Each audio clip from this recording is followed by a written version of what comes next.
talking brackets, y'all. Rink brothers. Hey, welcome in everybody to the 11th March Chadness episode. I think we got confused before on the numbers stuff. We were talking about some college hoops and then a Rob Reiner movie bracket. So we'll dive into that here shortly. So good college games on yesterday. I know Sure. what the first one, the Illinois-Purdue game, you watched that game, correct? Yes, watch that game and a lot of the Houston-Texas Tech game. Both of those games were awesome. That Purdue game went back and forth. That guy in Illinois is a stud. Yeah, I mean, like there were both those games had a freshman score 40, and then the BYU game had another freshman scored 40, and that was the first time in NCAA history that three freshmen scored 40 or more points on the same day. So, looking at the Illinois-Purdue game, is Illinois like a legit Final Four contender, do you think, watching them play? They looked like it last night, that's for sure.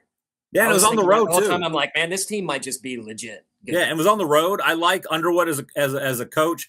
He's kind of been in the tournament before, has won some games. So that could be a little sneaky team to watch. They are ranked 11th. They may jump in the top 10. I think a couple teams lost. I can't remember if there was another top 10 team lose, but Houston lost. Oh, that's right. Houston did lose. Yeah, which that was a surprise to me. So they'll probably come down a little. Yeah, because Texas Tech is 12th, so a couple good games there. Nebraska rolled, Duke rolled. There was another, like Michigan State just annihilated Maryland. It was a beatdown. Yeah. And then North Carolina Alabama lost to unranked Tennessee, so they were 13. So yeah, at home, right. And then Florida lost again. They lost at home Auburn. to unranked Auburn. That's 6 losses for them.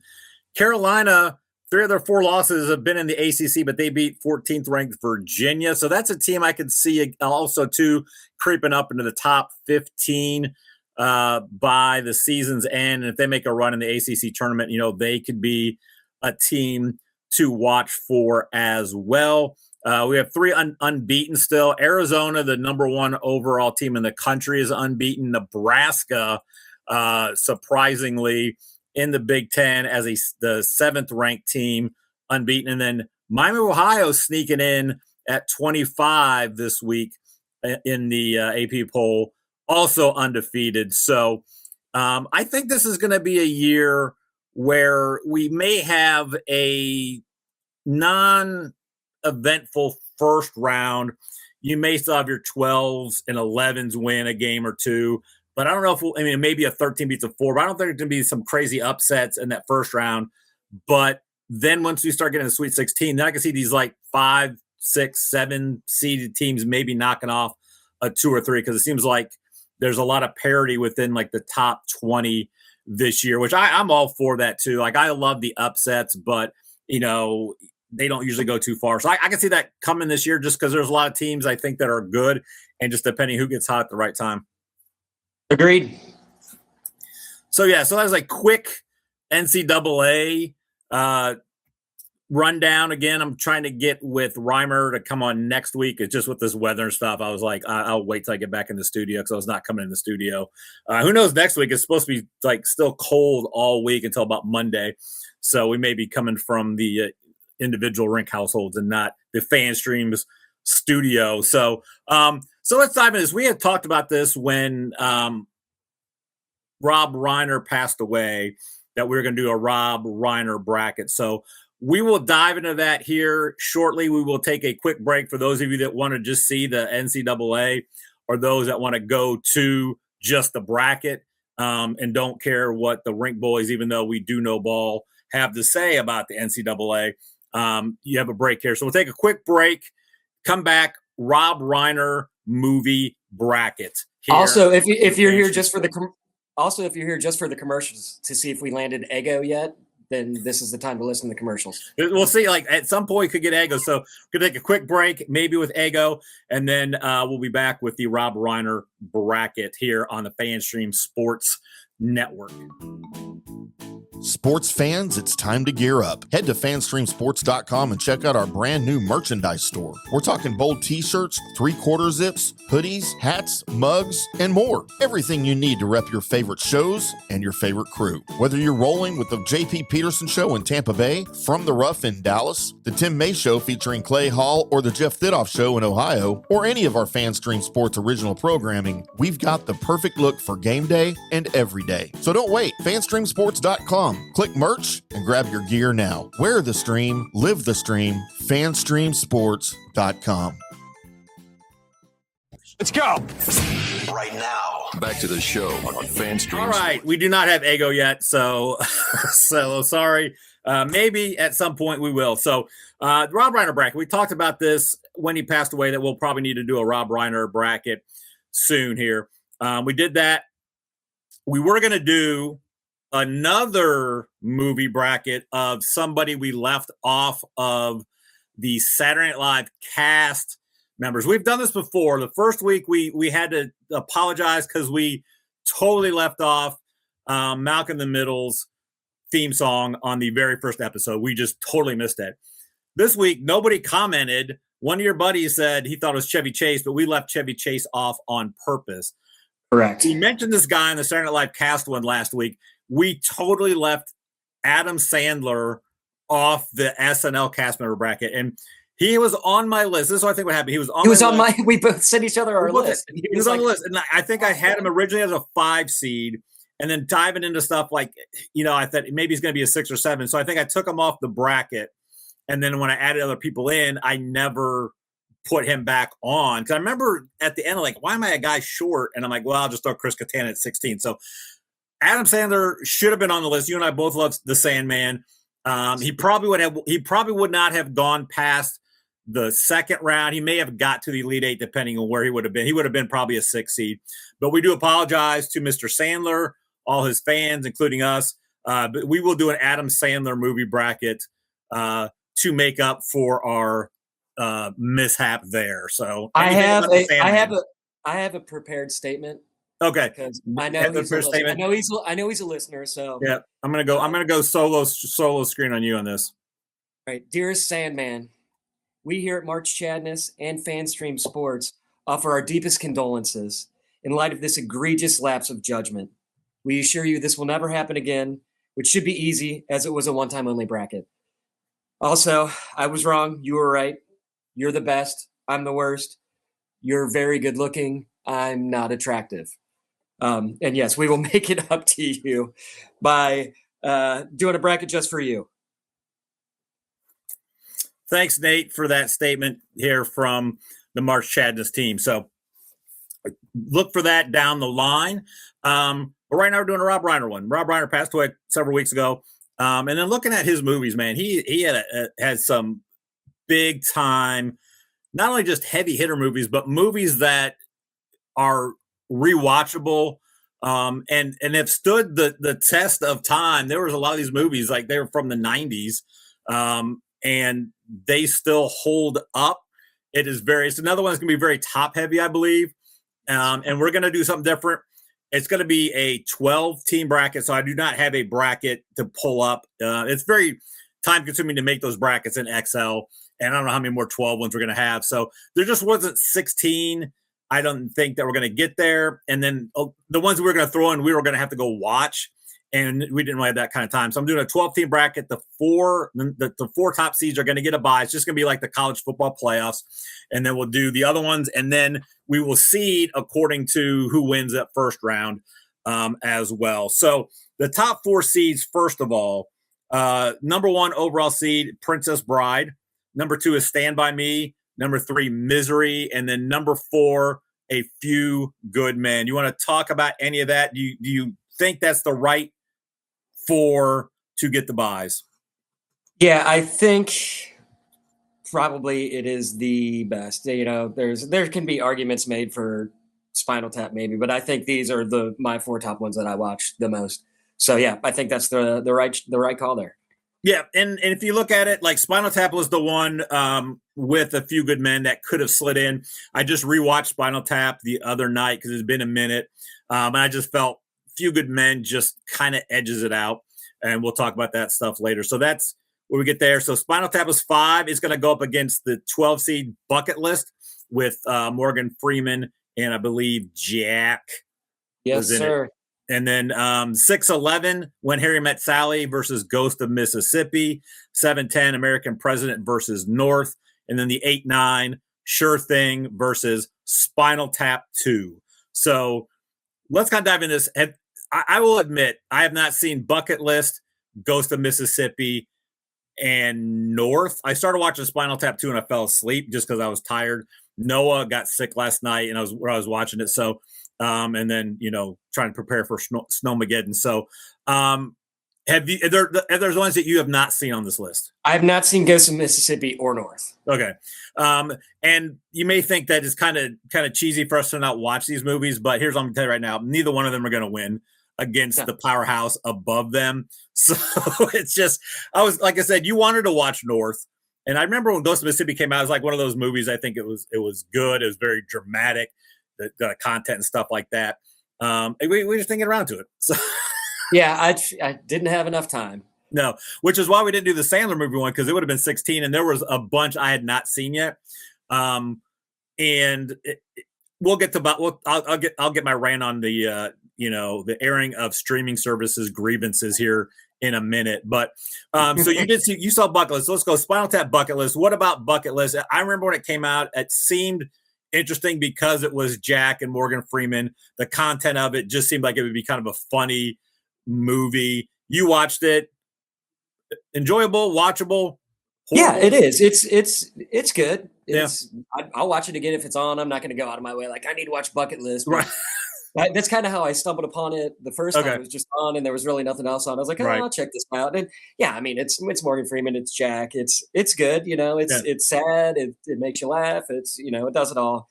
It's good, but it's not beating Spinal Tap. No, I didn't think it would. And again, it's one of those. This is like a lot of it with the movie brackets is like if I'm kind of torn between two, is like, is this one that I'm going to go out of my way to watch again versus if it's on, I'll watch it. So yeah, Spinal Tap moves on. I just rewatched it. It is so great. The song, like Big Bottoms, like is just that song is so amazing. Talk about mud flaps. My girl's got them. Exactly. So just good. Some of the all their drummers just dying in a weird way. Guest and McKeon and Shear are phenomenal. Rob Reiner does a great job as the documentary host guy too, just asking the questions. And we'll get to it. Like all his movies seem to have a scene that is just famous, iconic. Obviously, this one is, of course, the speakers. Goes to 11. But this one goes to 11. To 11. Can't you just make 10 loudest? But this goes to 11. This one goes to 11. Yeah, Spinal Tap wins. I'll talk more about Spinal Tap in the next round with their kind of documentary shows, because if you didn't know, they have several others they have done here in the 90s and the 2000s. So next one, When Harry Met Sally, Ghost of Mississippi. We can't talk much about the Ghost of Mississippi. All I know is it took place in Mississippi. I don't think there was an actual ghost like Casper. It was probably about something else. Very heavy content. When Harry Met Sally, though, When Harry Met Sally is the OG of the rom-coms. It was the first. I think it's the best. I was talking to my wife about it, and she said, yeah, she watched it here over the last 3 to 5 years. She goes, it holds up, and it is still really funny. So well, instead of watching some of these movies I hadn't seen, I went ahead and rewatched most of the movies I love instead. So yeah, I just watched When Harry Met Sally over the week. So I could have been spending time watching North, but I'm pretty sure I made the right choice. Well, yeah, exactly. It's one of those things. So When Harry Met Sally is going to win again, the iconic scene in the diner, Meg Ryan, Rob Reiner's mom. Rob Reiner's mom was the one that's like, I'll have what she's having. It's one of those iconic scenes. And again, it's one of those where like the beginning with the way they had all the couples throughout, that's been done. That's done in a Ted Lasso episode. And it's fun.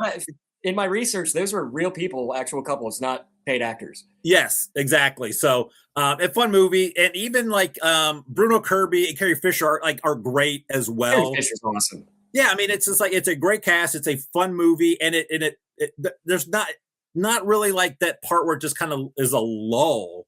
And Billy Crystal is great. It's so good. I'd So be proud to partake in your pecan pie. I still will call it a pecan pie. Pecan pie. Movie's good if it stays in our lexicon decades after. So this is going to be the next two should be fun because American President North. I think I've seen bits and pieces of American President like when it first came out, when it was on. Neither one of us have seen North. I read about American President, got great reviews. Sound like a great story. I think it's just one of those like I'm probably not going to go out of my way to watch it. I think it beats that North. was the only one I went out of my way that I hadn't seen to watch just because I was looking at the cast. This came out in 95 when I was working at Hollywood Video. Okay. So one, I wasn't the demographic for it. And two, we had the constant loop of the previews of the movies that had just come out. Okay. So the preview, half of those movies, the previews, I'd hear it 700 times a day during the shift. So I never watched it then. I forgot Michael J. Fox was in it in Richard Dreyfuss. The cast is good, but it's one of those, what if the president got a girlfriend in an election year? What would happen? Kind of deal. It's one of those. I'm not going to rewatch it again. No, it's probably one of those. It wasn't a bad movie. It's just not like No, it's probably a decent movie when you watch. Like, it wasn't a waste of my time, but it's one of those like exactly how it's going to play out. Nothing crazy, funny moment, endearing moment. He's got his daughter there. All the good stuff. So it beats North because neither one of us saw North. No, I did watch the trailer, and it's Elijah Wood wants to divorce his parents, and so he goes across the nation searching for new parents. And I think his parents in the movie is Jason Alexander and Julia Louis-Dreyfus. And just seeing them together as a couple was jarring in the preview. I was like, wait, that's George and Elaine. What are we doing right now? As a Seinfeld fan, we could not watch it. We had to boycott it. So, it's probably fine. Again, John Lovitz looks like he has a big part in it. Just for Lovitz. I think just he's for Lovitz. Exactly. Yeah. Oh, that's right. He is. I remember because I watched the previews of it. Like I think I've watched the previews of these, and it probably is decent. And it may have upset American President, but again, Laney and George together, you just can't. So American President moves on. Exactly. And then Sure Thing, Spinal Tap 2. So I started watching Spinal Tap 2. I kind of got the feel of it. It's going to be like the first one, a lot of cameos and probably some funny stuff. I always love the documentary type movies like this. It had been a minute since I watched The Sure Thing. I do remember because Cusack was in like ton. And you and I talked about it earlier. I think of the big three Cusacks were this, Say Anything, Better Off Dead. Better Off Dead is always going to be my favorite, and it's probably the best. Say Anything was good. It's a different kind of, it's funny, but not like a comedy. And it's got, of course, the iconic moment of him with the boombox. And then I think The Sure Thing was the third by a good bit of the other two. And then Spinal Tap 2. So I have no problem. You've seen Spinal Tap 2. Yeah. And it's good. It's what you expect, Love the mockumentary. The cameos, it's got McCartney and Elton John and Questlove, and that is the funniest part. They're trying to find a drummer, and so they reach out to Questlove and Mike Smith and Lars Ulrich, and nobody wants to do it because of the history of what happened with the drummers. The fact that Mike Smith from Chili Peppers tells him to call Lars Ulrich, and then Lars Ulrich tells him, "Hey, have you reached out to Mike Smith?" So it's like maybe both of them want each other to die. I got you because they both know the history of the drummer. Yeah. Okay. But it's not beating The Sure Thing. I've rewatched this again, and it just some of the lines. Like I remembered the one part when he's trying to make the date with her for studying, and she's like, 7:30, I got to do this. 7 o'clock, I got a phone call. She's like, how about 8? And he's like, 8's when I rearrange my sock drawer. Like, I don't know why I always remembered that, but that was one of those lines too that stuck with me from the movie. It's John Cusack. I love me some John Cusack, and for the sock drawer line. Emancipated himself? Do you know he emancipated himself to do this movie? Did he? Yeah, he was 17, and so he couldn't work the hours. But Rob Reiner wanted him, so he emancipated himself. And the executive producer became his legal guardian because he could be on site when they were filming. So he's only 17 playing a college guy. And I always remember the shotgun and the beers. And I guess Yeah. He came to the table with that. That was not in the script. He Okay. just told Rob Reiner it was one of his talents. And so he's just shotgunning beers at 17. That's crazy. I wonder if North then was based off of that. I don't think it was a problem with his parents. I think it was just a problem. It's just with like, he's like, hey, I got it. Like, yeah, I got you. No, so Sure Thing will win. So it's the top 8 seeds, which I kind of figured. So that's where we're at here. So we can now talk about the top 4 seeds as we're hitting these now. So we'll just stay with the Sure Thing. We just talked about it. Princess Bride, number 1 overall. If you would have said any of the top 4 seeds was your number 1 overall, I have no problem with that. Like, they're all good ones. I do think A Few Good Men is probably a notch down from the other 3. It's got the iconic moments, got the great cast. But I think the other 3 are just better. But Princess Bride, we had just rewatched it. The boys, Emily had never watched it yet, so we watched it with her. It is so good. It may be one of those like perfect movies. Just it is everything about it. Yeah. I thought I was going to be done wearing Bears gear since we lost last week, but considering Chris Savage is wearing a Walter Payton jersey, I figured he is. Got the Walter Payton jersey. There you go. Look at that. Nate's always on point with his decor and his clothing. So yeah, Princess Bride is going to win over the Sure Thing. It's just so like every part of that, the actor just is phenomenal in it. And again, this movie has several of those just iconic moments. Like, I think the biggest one obviously is with Inigo Montoya. Hello. He's right here. Right there. Hello. My name is Inigo Montoya. You killed my father. Prepare to die. Stop saying that. I think that's probably the most iconic, but like, you've got the whole inconceivable line. Inconceivable gets used a ton. Andre the Giant is so good. As You Wish. As You Wish. I still use to this day. Yeah. And one of my funny ones is like the one where like in Empire Strikes Back, Boba Fett says it to Darth Vader. So that's a meme. It's like Darth Vader realized when he said it, as you wish. He said that Boba Fett loves him. So yeah, Princess Bride's going to win. How about Billy Crystal, Miracle Max, to blaze? To blaze. Which we all know means to bluff. To bluff. And Carol Kane, like the two of them in the smallest role are like a whirlwind.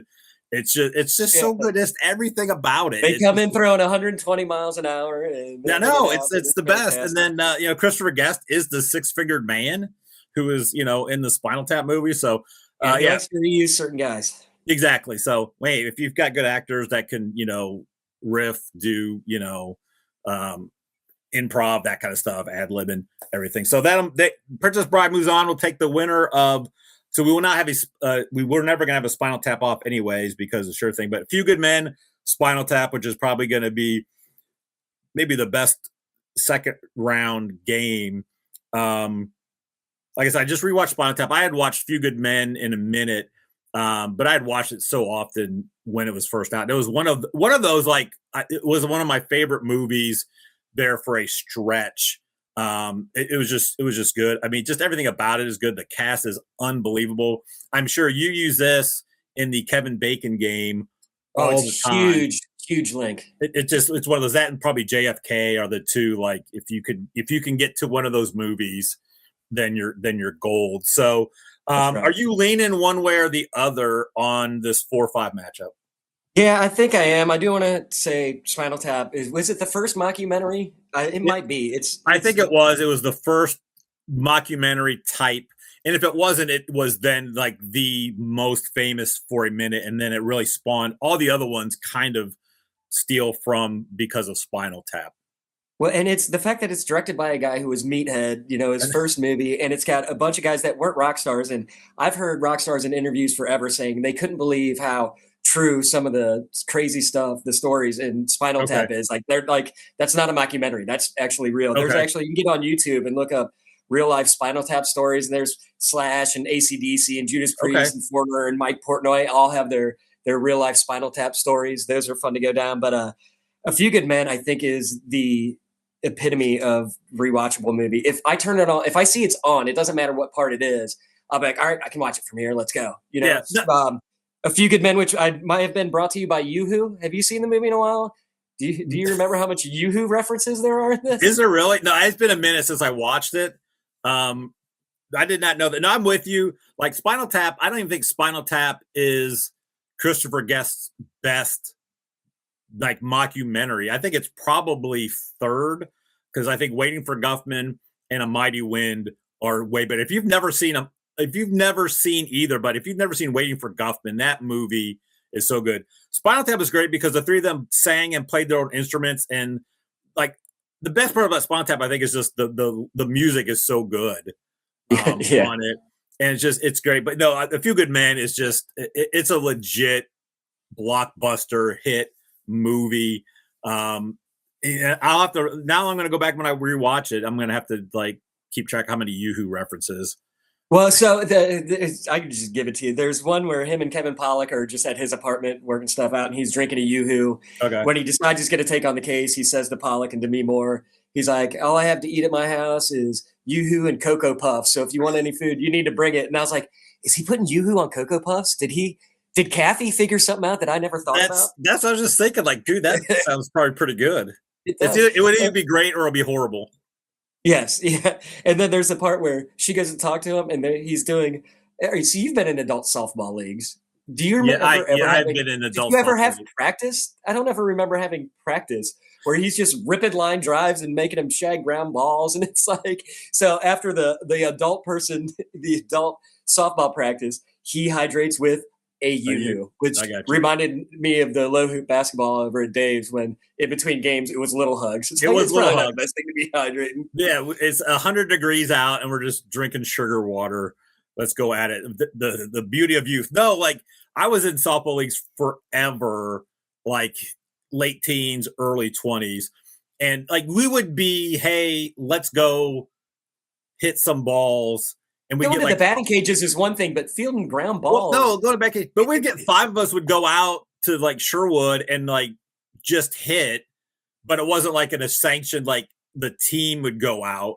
I mostly played in co-ed softball because I loved going opposite field. I always knew the worst girl would be the right fielder. So if I could get it opposite field on a good enough hit, it's going to the wall and I'm scoring on that. So I do miss those days. Softball is fun. Like I always thought baseball would be the most fun as a pro athlete to do because of just all the downtime and everything and stuff like that. So yeah, A Few Good Men is moving on that one. So we have Misery, When Harry Met Sally. So I will admit, I watched Misery this week. It's the first time I've actually sat and watched the entire movie, which I already knew all about it for the most. Like it can't be that old, and I did not know what was pretty much going on. Like there's iconic scenes, obviously, with breaking the ankles is the biggest one. And it was like it's good. It's not like a slow. Like somebody I thought maybe it's gonna be a slow burn. It really wasn't. It wasn't like a slow. Like there's not the action of stuff. And I talked to you like it's very Hitchcockian once it gets to a certain point. And I really enjoyed it. But yeah, because I think it's because it was very Hitchcockian. It wasn't like scary, but it was just more suspenseful. And both did a good job because Kathy Bates was amazing because it's like one of her first roles. It was her first role. She was did plays and stuff, but she had Broadway. And she was 40. She was 42. It was her first real acting gig, and she won the Oscar. I think the only female to win an Oscar in a horror movie. Right. And the reason it feels Hitchcockian is because Rob Reiner, once he got this gig, he'd never done anything like this. He'd done comedies. And so he watched every Hitchcock movie to get a feel for suspense, and he nailed it, dude. He did. It's so good. Like she is so great flipping from just being kind of normal to insane. James Caan I'm not a big James Caan fan, but he does a great job because it's kind of hard to act when if you're just laying in bed. And I think he kind of 90% of the movie takes place in one room. Yeah, no, which is crazy. And he does a good job of, and that's how good of an actor he is of going like, because you could try to be faking like you're interested in getting her on your side. He does a great job of that. And it just like it's good. The thing about the movie we talked about it. the sheriff and his wife, those scenes are so great. The sheriff is the best. I love. They are not in the book, so Rob Reiner just threw them in there. Oh, okay, I didn't know that. Virginia okay. and Buster are every scene they're in is well, is obviously. I mean, you got to have something. I think like outside because you have to kind of break up. You can't just have it in that room. I don't think the way the story was. So it was a good. It was a good little lighthearted just to kind of get away from it. She puts her hand on his leg. He's like, when you're in this car, you're my deputy. Well, this deputy wants to be on it back in bed with the sheriff. So great. And I didn't because I've watched enough movies. Like when the sheriff finds James spoiler alert, but it's 30 years old. And he's at the top of the stairs to the basement, sees him. And just the way it was shot, I'm like, okay, she's going to knock him out with something. He sees him. And then next thing, he gets blown through the chest from behind with a shotgun. That threw me. I was not expecting that. And I was a little sad that he just dies. I was like, he's the best.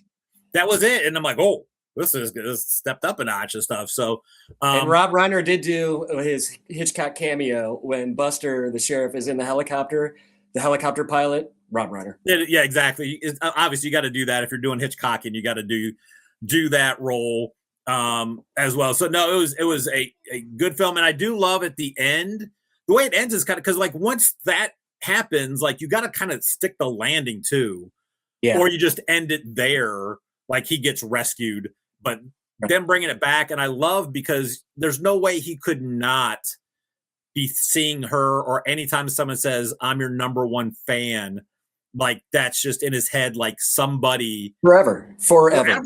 I mean, it's crazy. So well done. It's a good movie. It's not overly long. Sometimes these movies, if this was made in like the 70s, it would have probably been 2 hours and 20 minutes. And there would probably been 20 minutes, 25 minutes of like background music of just nothing, like in Play Misty for Me. And what's the one, When a Stranger Calls. When a Stranger Calls is like the first 15 minutes are great, and then the last 10 are great. And the whole middle, there's like 20 minutes of Charles Durden just walking the city, no dialogue, trying to figure out stuff. It's like it's the worst. But this movie nailed it. It is so good. When Harry Met Sally, we've already talked a little bit about. Two different types of movies. I love them both, and like it's one of those where I would probably go out of my way to watch both. But I think Misery is the better movie. Yeah, I agree. We actually just watched it last night because Grayson had never seen it. So he's 13. So I was like, yeah. So yeah, we all watched it. It is. Yeah. When Harry Met Sally, I do just want to say it is the OG, rom-com. And, just you made a woman meow. Baby fish mouth still to this day makes a baby fish mouth.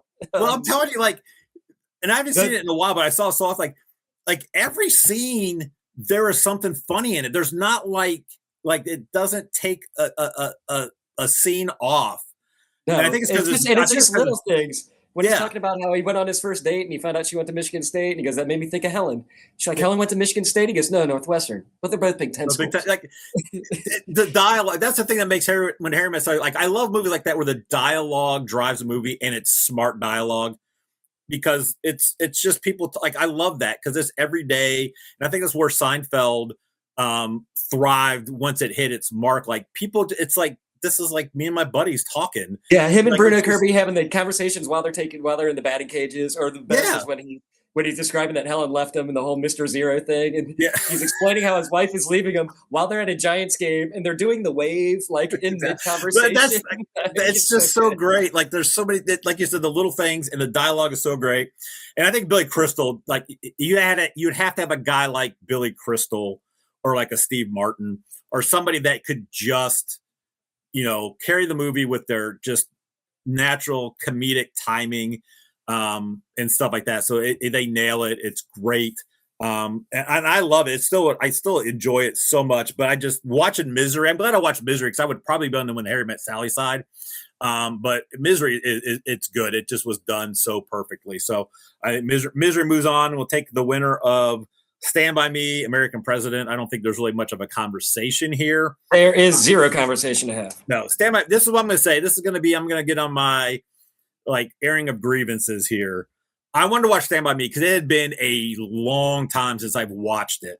And I was like, I want to get back to, because I remember it's good. And I go and I'm like, oh, cool. It's on, I think, Netflix. I have to pay for it. I'm like, well, we're paying for a streaming service.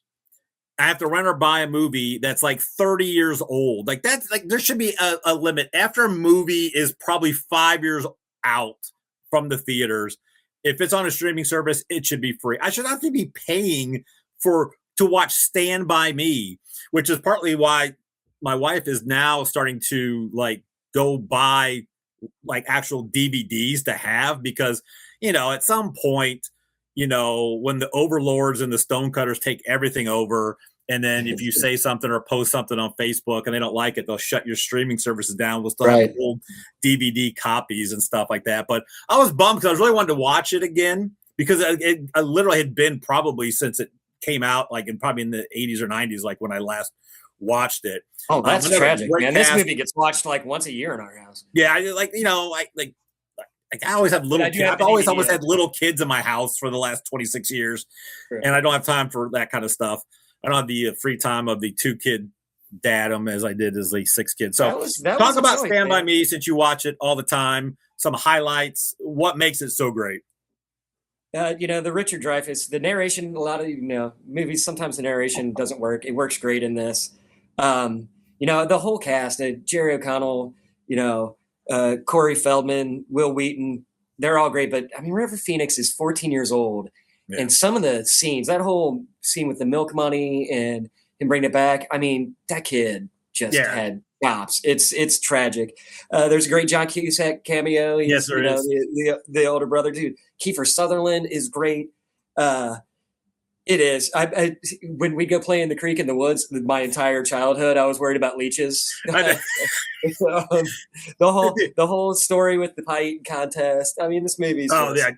That's right. The pie eating contest. Like, I'm with you though with the leeches. Like, that was I never like going into that kind of like creeks and lakes and stuff because of that. It was like the quicksand of the water, like where it probably never happens.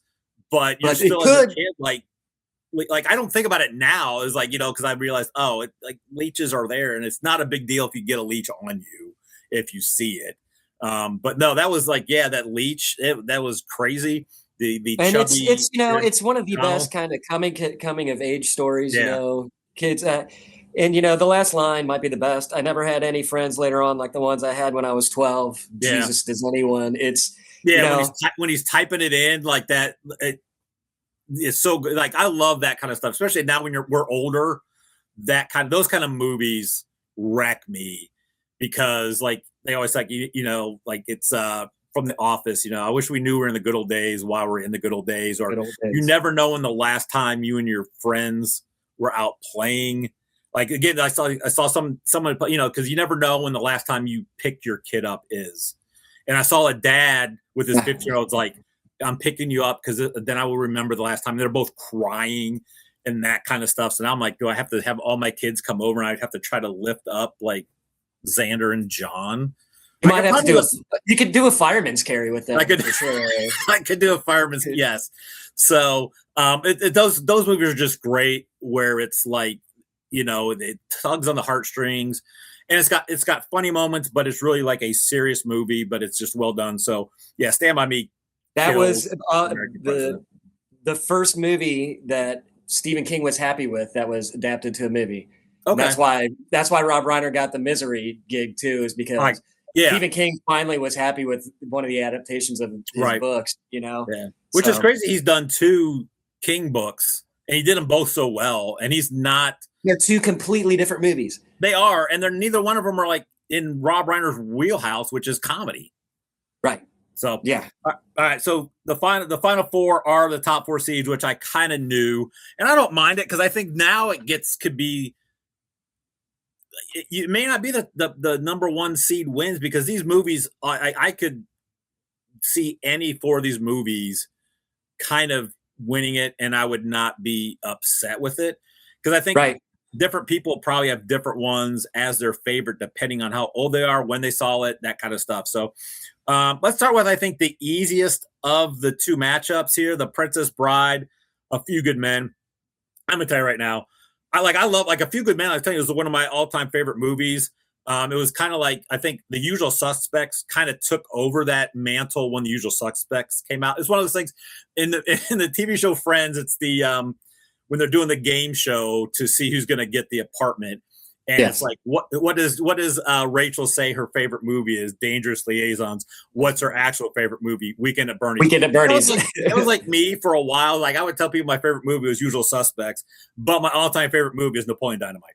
So now I'm like, I'm not ashamed to say Napoleon Dynamite is my favorite movie. So it's kind of like that. But A Few Good Men is good. But rewatching The Princess Bride here in the last month, that movie is so good. I mean, that movie is so good. I mean, just how they present it with the grandfather reading the story, cutting back and forth between it. Just the little things like when he starts reading when he's talking to his grandson, and he starts back, and so they're like mouthing him. No, you're not. Yeah. It's so well done. The acting's great, and it's just it's like a calming movie too. There's like it's so good, and so many great scenes. So this is the easy one for me. Princess Bride is going to beat A Few Good Men, I think, 10 out of 10 times.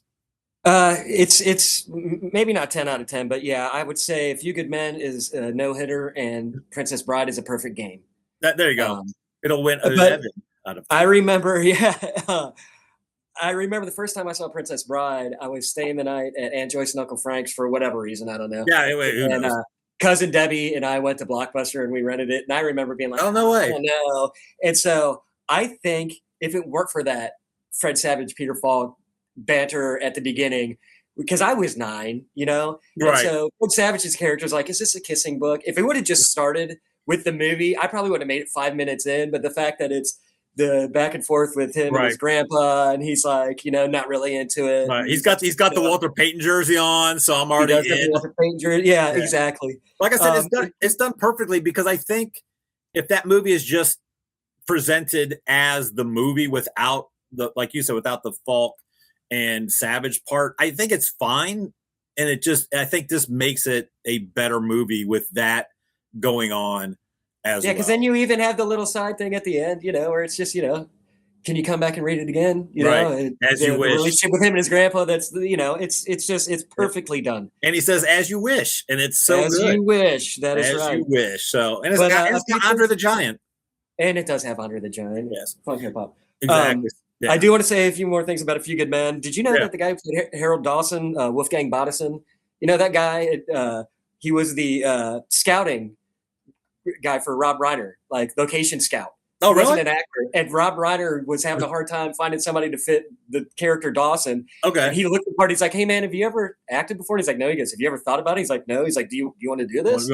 And that guy's going toe-to-toe with Tom Cruise. I know. And even at the end, when they get found not guilty of 2, but guilty of, without saying a word, you see the look on his face.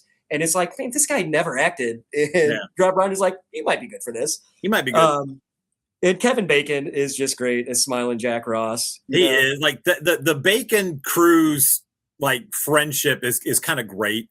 Well, I think Smiling Jack Ross might have the best work-life balance ever, because he totally keeps the work at work, and then it's like when it's over, he's like, it all worked out. We're still cool. We're still cool, Kathy. Kevin Pollak's great. Kevin Pollak's always great. He has great stories. He's on Rich Eisen and tells just great stories. And I think of all the movies, this probably has the most famous, iconic moment of Jack on the stand. You can't handle the truth. Can't handle it. Yep. I do want to do a Yoo-Hoo commercial pitch real quick, if I can. All right. Whether you're defensive counsel on a murder case or simply want to hydrate after grown adult softball practice, Yoo-Hoo has the vitamins and nutrients your body needs. It also goes great with Cocoa Puffs. Yoo-Hoo. Find it on the shelves next to Mountain Dew, code red.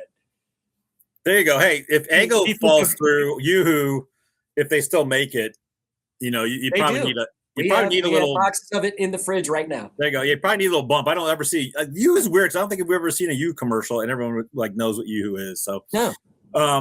Yeah, so I think Princess Bride wins. A Few Good Men still a phenomenal movie. Then we got the 2-3, Misery, Stand by Me, a Stephen King off. A Stephen King off, Stephen, indeed.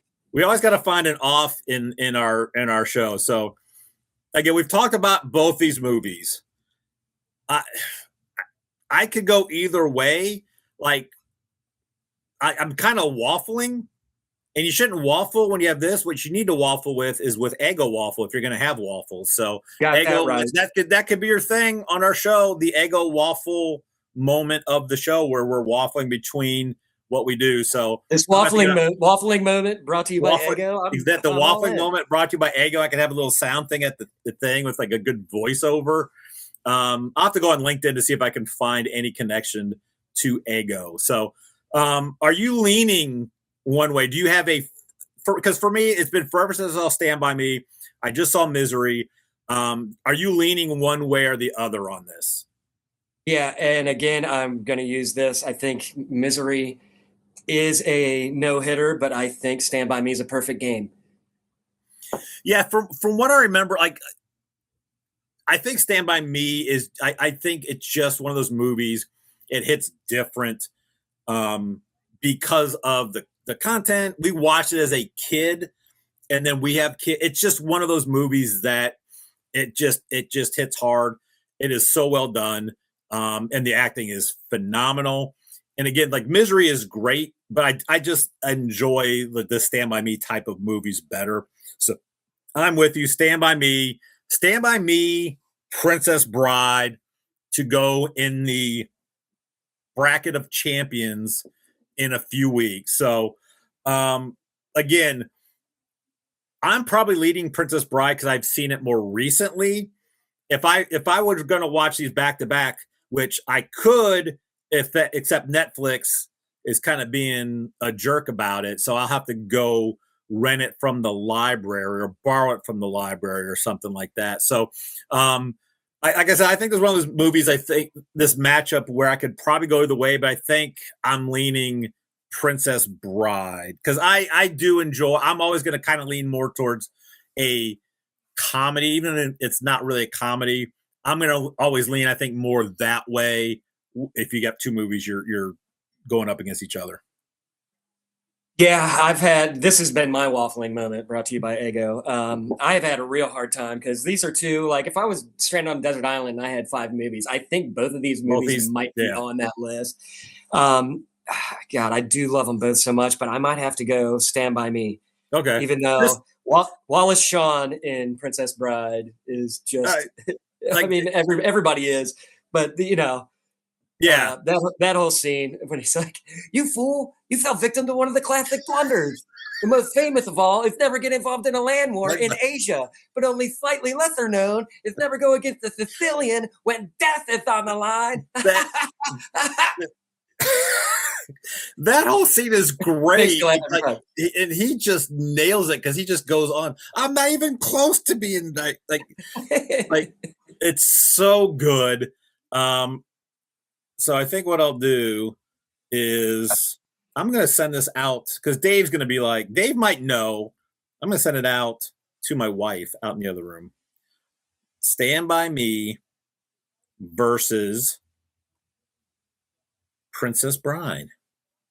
And again, I don't think there's a wrong answer. I think of these two, like it like I'm not going to be sad. Like there's some of them I think of, like someone was like, I'm like, it was the whole, like, I think the Die Hard Christmas movie one, I was mad about a couple things. This one I'm like, it's fine. And I want to go watch Stand By Me now. Like I really do. The streaming service stuff is like ridiculous where it's like, oh, I know it's on HBO Max. And you go look like, oh, HBO Max took it off. Why? Who knows? And then you got to pay for movies, even though you're paying for the streaming service. I'm like, what are we doing here? Fix it. And here's the thing, like the whole reason we went to the streaming services is because cable was like, I got too many shows. I'm paying too much. But now if you have like 5 streaming services at $8 to $10, like, and I know the on demand is good. I love having the on demand. But like if I can't watch a 30 or 40-year-old movie Like, Right. like I'm not going to pay for it. Like, I can go get it at the library and I'll just put it in the DVD. Like, I don't understand that. So No. like, and Egregious. I know it's just crazy. So maybe she's shoveling the snow. I don't know. I'll send it to Dave also to see. 'Cause Dave she did maybe she's mad. She wasn't mad. I was wondering because I did the I don't think I sent it to you. I did the yardstick in the snow because I was wondering to see what it was. And like the first one I did was like just under 9 inches, and I did it later on. And then I saw somebody that on Facebook was like had done it, and then people were all doing their yardstick in the snow. So I did that. And after I did that, I'm like, should we call this like a stick pick? And so I was like, we would call these stick picks hashtag 9 inches and stuff. And I was like, my buddy said it to me, and he's like, his wife is like, I'm sure your wife is very, very pleased with you. It's like, I don't know, she hasn't seen it yet, so she laughed at it. But it's like, I'm like, that's my new favorite. Like, I'm killing it everywhere on that. She's not impressed by a 9-inch stick pick. I don't think anything's going to do it. All right, Dave says Princess Bride. Sarah has not, or he put PB, so he may have said peanut butter. I don't know. Maybe he's like on the wrong thing. Jif, Peter Pan. What are we talking here? Oh, Sarah says Princess Bride 100%. So all right, I guess I'm in the minority here. Princess Bride. But I'm fine with it. I love that movie. Oh yeah, it's great. Like I said, I wasn't sure. I thought Sarah would go Princess Bride. I wasn't sure where Dave was going to go. So good on that. So yeah, it was good. A good. And this is fun because like I've been trying to do it when places like Netflix never going to be a sponsor. Nope. Fix like, it. I'm trying to do that at night with these shows. Like I going back and just watching movies I haven't seen in a while or never have seen. It's kind of fun. Like, man, I totally forgot about this movie. Like Spinal Tap was fun to watch because again, I love them so much. And I totally like there's so much stuff I forgot about it, and I don't have my notebook here, I don't think. It was the name of the one album they had was so good, and I can't remember it now. And there was like it was just and a couple of things like maybe I have it here. I wrote it down because like I gotta write these down, and then like I don't think I have it in here. So I'm so unprepared. I blame the snow and I blame Netflix. Netflix's fault. On I think it is. Maybe I have it here. Yeah, like the things you didn't notice. Like in the Sure Thing, I forgot there was a little cameo of Tim Robbins when they're doing the ride along with Tim Robbins, and his wife. And it's been forever. Like I don't hardly remember a thing on the Sure Thing except for rearranging my sock drawer. So yeah, there's a part where him and his buddies are playing 2-on-2 football in the yard out there at college, and he's playing lockdown safety, by the way. Yeah, he's like this, but he's like Gibson, all pro safety out of Grambling, and his buddy goes, "I thought Grambling was all black," and he's like, "So what?" Like just little stuff like that. It's like, it was just a classic Cusack. Well, we may have to have a Cusack movie because he's had some ones too. I love the movie ones because then I go back and watch it, and then we can kind of talk about different things. But I would love to do a John Cusack one. Yeah, we are not that far from Selection Sunday. I think like I can't remember when it is, but we're probably like 4 weeks, 5 weeks from it. I believe. Yeah, it's got to be. Yeah, probably about a month away. Yeah. Selection Sunday is March 15th. Is that the Ides of March? Do we need to be aware of that? Or was that the 14th? I cannot remember. I can't remember. So, yes. So the 15th, we're getting close. So I think the way it pans out, I think we will. The plan is we'll do it live. We'll do it live. We'll do a Weird Al live one as a practice doing a live show. And that's going to be so long anyways. And then Selection Sunday plans works out to be, we'll do the bracket of champions before that. And then, or we may do the bracket of champions we always like doing it on Sunday. So it's going to be a later one because the Selection Sunday is usually at 6:00. So right. We will figure that out if we can work it in our schedule. So Rob Reiner movies, phenomenal. Like just it's crazy when we look at these, because we had another one like that where it was just like the John Hughes movies where there was that stretch of just movies were unbelievable back to back. From 84 to 92, he rips off Spinal Tap, Sure Thing, Stand By Me, Princess Bride, When Harry Met Sally, Misery, and A Few Good Men in that order. Yeah. Like, what else can you guy ask for? I know it's unbelievable. It's and like then I think when the movies kind of started falling off a little bit is right around, when Castle Rock and the Seinfeld thing took over, and thanks to Rob Reiner and one of the owners of Castle Rock, we have Seinfeld, and he became a bajillionaire. And I think I don't know. Did he lose his drive after A Few Good Men? I don't know. But either way, we got Seinfeld out of it, so I don't care. Exactly. All right. So before we end here, what your favorite moment of the Rob Reiner films? Like, what do you think, what's your favorite? And then what do you think the best one is? They might be coming out of, the Wallace Shawn, what I just did earlier, but that whole part when Andre the Giant and Inigo Montoya are on the boat, they're rhyming, no more rhymes. No, I mean it. Anybody want a peanut? That's There's a little great scenes in line. that movie that just make me so happy. The whole Miracle Max. As far as some of my favorite parts of any movie, probably coming out of Princess Bride. I think it's Princess Bride, and then Misery's not going to have any favorite moments, Virginia and Buster. Any Virginia? That's Buster. Sarcasm's the spice that's been keeping our marriage going. Yep. And then I did the Leonardo DiCaprio pointing at the TV when he put the penguin the other way. I'm like, that's not the right way. She's gonna notice it, and you just know it is. Yep. So yeah, I think it is. Princess Bride's probably gonna have all of mine. Although,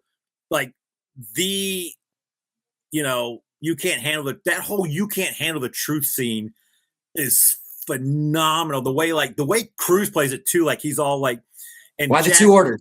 Why the two orders? It just starts off just slow, and then Jack. It's so good, and the fact that Jack, even though he knows he's still I would have done it again. I don't give an F. I'm who I am. Well, and apparently him doing that monologue when they were shooting the scene from other angles, and he didn't have to actually be doing the whole monologue. He's like, no, I think he did that monologue 30 times to get every angle, and went through it just as good, just like that. Oh, really? The whole cast was like, all right, this is how a pro is a pro. Wow. Hit it the same way every single time, and it is an amazing scene. It is. So yeah, I'm gonna have to go back and watch some of these movies. I can't remember what we have still on the docket for the next couple. I know we're going to have a Weird Al one coming up. I don't know if we'll get Sandler movies before that. There's some weak ones that we're going to have. I don't know what we'll have so we can't tease next week's episodes. You just have to wait and see. Maybe it's going to be the best activities when you're snowed in because you can't go anywhere. It's the COVID.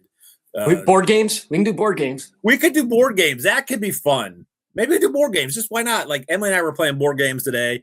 I lost 2 of 3 in Pretty Princess. So you are one pathetic loser. You are one pathetic loser. Yeah, we played Tapple last night and Scattergories. I don't even know what Tapple is. As we call it, Tapple is. Tapple's fun. Scattergories, or as we call it, argument in a box. Yeah, Scattergories is one of my all-time favorites. Scattergory Risk.